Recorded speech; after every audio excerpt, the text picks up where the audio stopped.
Welcome to week 9. This week I wanted to mix it up a little bit, and I wanted to do an overview of an app that offers in-app purchases. I don't know if I need to disclose this or not. Every time I read articles about these kinds of companies, they disclose this. So I have some shares of Glu Games, which is the app development company behind this game. So I don't know if that's relevant at all. This isn't even necessarily a you should play this app or you shouldn't. It's more of a closer look at how in-app purchases can function. And so we'll jump into it. The app is called Tap Sports Baseball 2015. They also have a 2014 version of the game. The premise is you play baseball. So the first thing that I think is interesting is it's a turn-based game, which means I get to play on offense. I get to try to hit the ball and score runs. And the opponent, basically the computer pitches for the opponent based on the statistics in the game. And so it's very similar to a one-player game, except the offensive portion of the baseball game is the live player, and that's the portion that's turn-based. And so you can see here there's a few different teams that I have active games with, and you'll see the play button. And then over here you'll see these are some of their turn. So it's this person, these people, it's their turn. And so I have the option to play, which I'll do in just a second. But right up here, you'll see this. You'll see special offers. And one of the things that any game, especially a game from a company like Glu or even King or Supercell, King makes Candy Crush, Supercell makes Clash of Clans, Heyday, those kinds of games. Anytime there's a company that is essentially a completely for-profit, how do we make money off of in-app purchases focused game, they're going to have certain rewards and they're going to be totally different structures. And so with Candy Crush, essentially what you're buying is a second chance at beating the level. And so that's kind of the product that you're selling. With this game, what you're buying is you're buying better players, which gives you a competitive advantage to some degree when it comes to playing against the other real-life players that you're playing against. Now, they also have some single-player options, and that's a different story. They actually function as in-app purchases as well. But first, let me just show you the process of the game. Let me find a game. I'll go with this one right here. It's in the bottom of the 6th inning. Looks like, they scored 1 run. So now I'm behind by 1, and now you can see the statistics. This is the pitcher.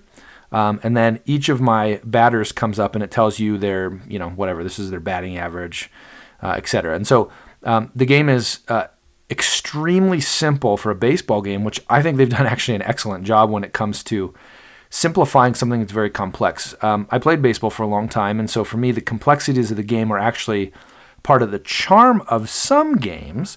I love being able to manage whether or not there's a shift in the infield, whether or not we're going to bunt, whether or not we're going to do a push bunt, or whatever the strategy is. There's a lot of different options. Well, here they've simplified a lot of those. So I have a runner on third, and my option is bunt. I don't have hit and run. I don't have slash bunt. I don't have all these different complexities now, but I am able to mix it up a little bit. So in this case, Prince Fielder's not a tremendous bunter, and so I'm actually going to try to get a hit with him instead. And so it gives me some of the options that I would want in a baseball game. I'm not going to lie. It doesn't give you everything. You would want a more complex game for something like that, like a RBI baseball or something like that. They give you a much broader selection in terms of the options and such. So it was a good call to not bunt because I was able to have the run score regardless. So now I'm getting a Slack notification from Daniel talking about who knows what, but I don't know, possibly asking about, are you in the middle of a video right now? I don't know. So that completes the inning. And then it gives you, my pitcher is tiring, so let's sub him out with one of my other pitchers. So it gives you a little bit of management of your players, your rotations, that kind of a thing. And then it gives you a little reward of inning bonus. The currency that it gave me was essentially dollar bills. And that's used to buy certain things in the game. Eventually, gold is required, and really the primary way to get that is with real-life money. Now, another thing that you'll see is there are also advertisements in the game. And so a lot of companies do this where they say, here's a free game. There are opportunities for you to spend money, and there are advertisements. Oh, but hey, if you spend a little bit of money, we'll turn off the ads for you. So that to me is a reasonable model. I get it. I actually don't mind the advertisements, as weird as that sounds, because I learn about new games. So in this case, League of Angels. I have no idea what this game is, but I don't know. Looks kind of interesting. It says here it is an ultimate RPG adventure. Well, okay, if I'm having trouble finding new RPGs, then this is a great way to discover them through these kinds of advertisements. So anyway, that's another revenue stream. But let's dig in a little bit to the currency. When we go here to store, we'll get a better sense of the things that they're offering. So here, the most desirable things to purchase are only purchasable by gold. Okay, well, gold, again, is the currency I have the least of because it's the hardest to obtain.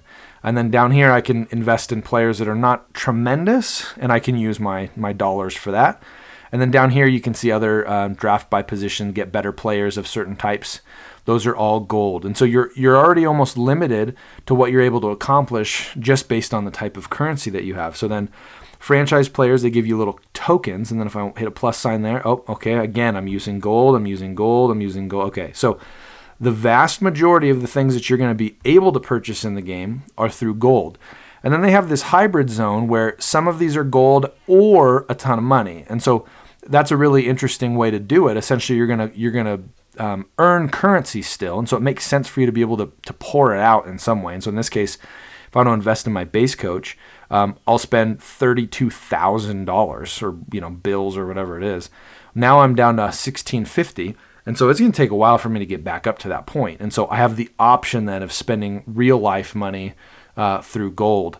And then the other part is kind of the vanity portion. And I am not ashamed to admit I did buy some uniforms when I got enough gold, not through real life money, but you can go through and buy the uniform of the teams that you like as well. And so they offer both the kind of practical competitive advantage incentives, but then also the kind of the vanity rewards as well. So on the whole, I feel like the game actually does a really good job of giving you a lot of options and a lot of entry points for spending money. But it's not so critical to the experience of the game that you have to do it. There were a few daily competitions at one point that I was watching. They usually happen on weekends. I think there's one during the week as well. But in order to really, in order to win the competition, it's pretty clear to me that you have to spend gold. Now, whether that's gold you've earned or purchased, I don't know. But you can't really win some of the things because other people are willing to spend gold. And so it presents this interesting, we're not telling you have to, but if other people are going to do it, you're probably going to need to do it as well. So that's just an interesting factor. So for us, when it comes to mealtime and application, as we think through these things, we want there to be opportunity for people to benefit and progress more quickly if they would like to. I'm from the school of gaming where investing hours and hours and hours is actually part of the fun of the game. Not everybody's that way, and so I think that's the reality that most people are, at least app developers are kind of cognizant of. There's nothing really wrong with allowing people the opportunity to progress quickly. Using Candy Crush as the example, if I want to try a level for a week and I still can't beat it, I can still choose to play and eventually beat the level. I don't have to pay to advance. And so I think offering the option to pay to advance is not a problem. It's just a matter of whether you choose to do it or not. And so that's the idea. I don't mind a long grind in a game. And this game allows me that to build my team. My roster is actually pretty good. And so even if I were to buy players, there's no guarantee that they would be much better than the players that I already have. And so for me, that's kind of how I view winning the game. And so it's nice to know that there are games out there that even though they offer in-app purchases, they're not so mandatory that the gameplay is ruined unless you spend money. So when I say I'm researching a game for a week or I'm playing games and everything, that's the kind of stuff I'm looking for. I'd love to know even your thoughts in terms of how you approach the in-app purchase portions of games. Is it just sort of something you just buy or don't buy? Do you delete games if there are in-app purchases? I know there are people who do that. But I'd love your thoughts on in-app purchases. They tend to be kind of polarizing. Hopefully that was interesting to see how we look at games and how we try to glean some best practices from some of the guys who are doing it really well.